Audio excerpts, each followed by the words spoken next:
start by giving you the first two words of a four-word cliche. And if you would, and I could tell by the fact you all arrived at such an early hour that you've got plenty of energy, I'd like you to supply the second two words. All right, the first two words are, here today. Well, that's the way it used to be. Now it's here today, gone today. All right? We live in a world where technology is transforming the economy so swiftly, where information is changing and turning on its head our old ideas, that you can't depend that yesterday's themes, yesterday's ideas, yesterday's products, yesterday's customers and services will still be on your side when you go to bed this evening. I drive past a 7-Eleven in the morning, and I thought, you know, it's stunning. They chose that name because they bragged about how hard they worked. By God, we're up at 7 in the morning and we're not leaving till 11 at night. Now I drive past and I think, what a lazy bunch of layabouts, come on. No, but would any of you start a business these days called 7-Eleven? How limiting. What does that say about your devotion to your customer, your devotion to service? Let me tell you, in the last 5 years in our housing boom, Caucasian Americans have bought 9% more homes. That's great.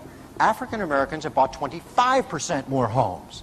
Hispanic Americans have bought 36% more homes. You talk about property and casualty insurance and where the new emerging markets are, that's where it is. Toyota is building a truck plant outside San Antonio, going to hire thousands of Hispanic Americans who are going to be driving Toyota trucks. Toyota is doing it to create a loyalty, to create a fan base, right, among that ethnic group. And they're all going to be looking for insurance.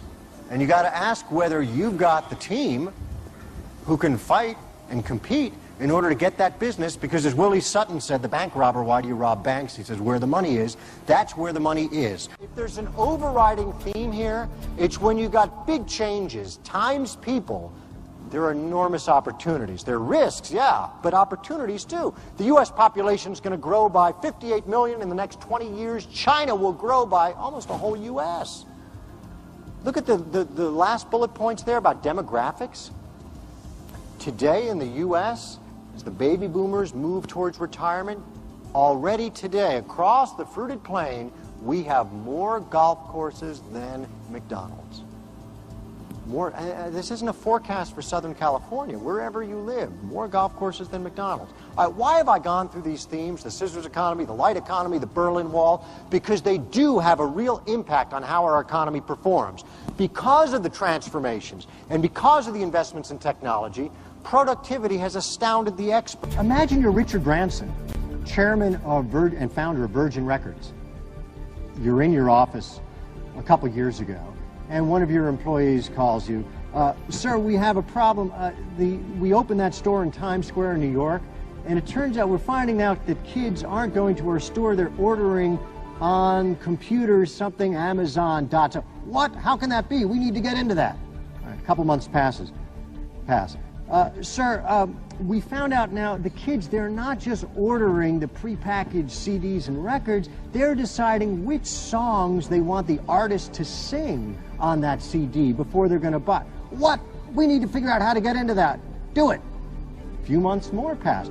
Sir, they're not just ordering one artist on a CD, they're kind of being their own producers, mixing and matching and then ordering it. What? How do we handle that? Fix it. We need to get into that.